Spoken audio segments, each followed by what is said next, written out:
Picture this for a second. You're 8 years old. You've just done something amazing.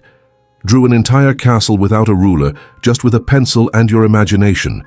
You run to your dad, artwork in hand, heart pounding with pride. He's sitting on the couch watching TV. You hold up your drawing. He says, "Nice," without even glancing your way. You smile, but something inside you quietly shuts down. Maybe you don't remember that exact moment, but your body does. Your mind does. And what if I told you that this old silent pain might still be shaping every decision you make today? From the relationships you get into, to that voice in your head that says, you have to be perfect all the time.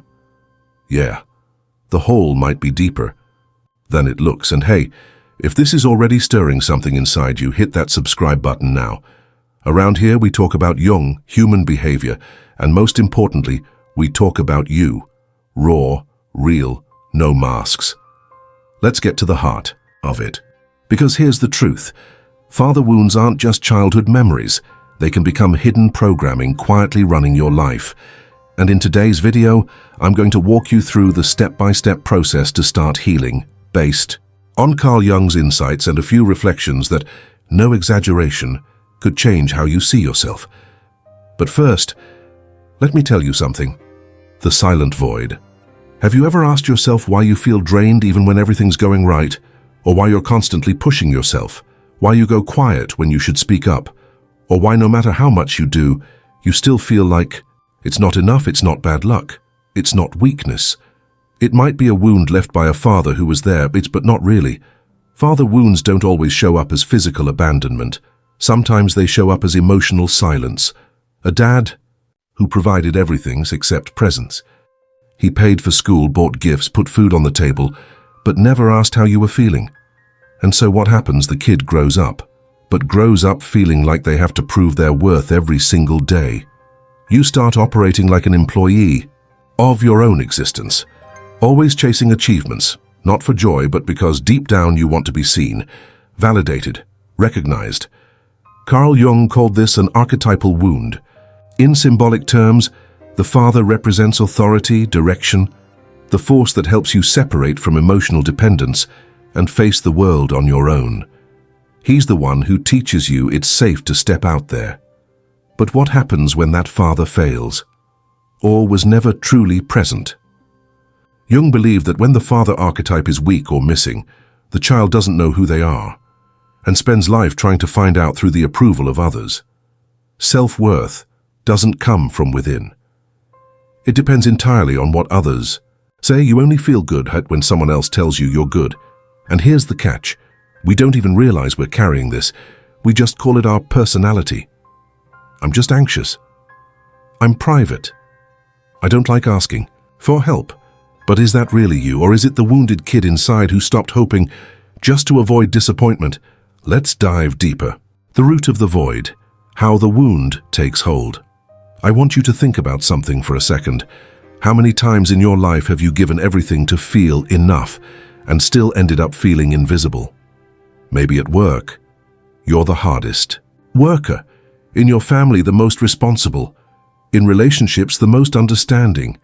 And yet something inside still feels like it's missing, like there's an emotional debt you just can't pay off.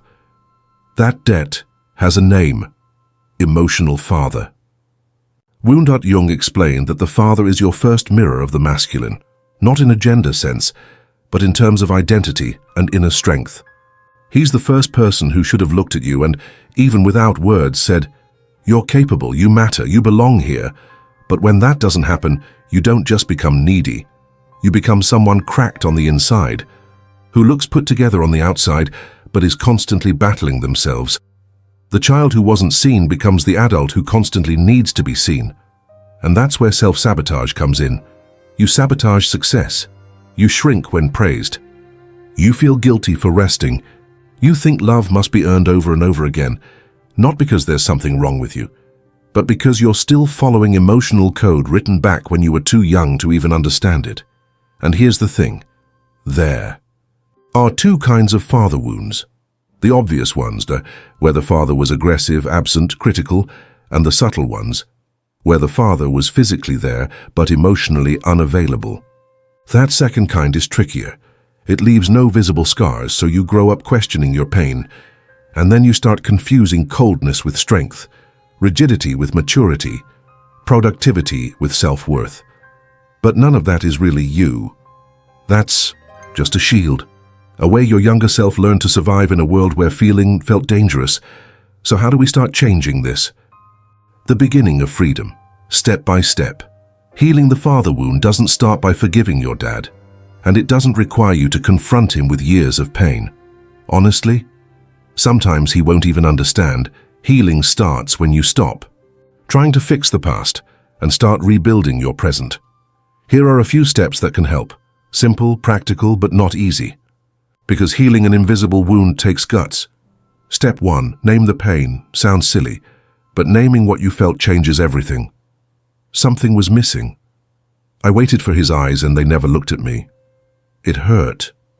As long as you avoid it, you'll keep chasing a kind of validation that doesn't exist. Step 2, write the letter.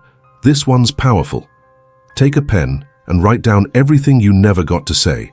The anger, the hurt, the sadness, the confusion.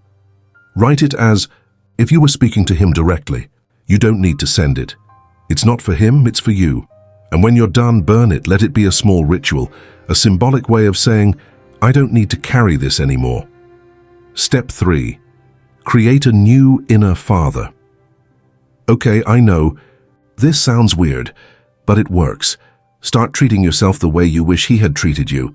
With firmness, yes, but also with love. Set boundaries. Stop abandoning yourself. Learn to say, it's okay not to be perfect. I'm proud of myself anyway. Step 4, watch the triggers. Whenever you overreact to criticism, authority, or feel unusually small in a situation, breathe. Ask yourself, is this the adult reacting or the wounded child? Just noticing it can begin to rewire your emotional responses. Step 5, stop waiting to be recognized. Yeah, this one stings, because everyone wants to be seen. But the truth is, the validation you need won't come from someone who doesn't know how to give it. It has to come from you. And if you've made it this far in the video, you've already taken the first step. You're doing the work, you're breaking the cycle, you're making room for something new. It's not magic, it's not instant. Sometimes it's slow, sometimes it hurts, but it's always worth it. You might still feel like you've got something to prove to the world, but now you don't need to prove anything to yourself, because once you start taking care of that wounded child inside, the world outside stops being a courtroom and becomes a place where you're allowed to just exist. And honestly, that's what real freedom feels like. So tell me, really, did your father ever truly see you? Or have you spent your whole life trying to be seen by other people in other situations, hoping to fill that same old space?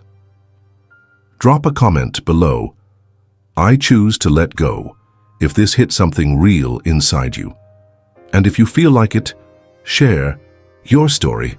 You never know, your truth might be the permission someone else needs to start healing too. See you in the next one.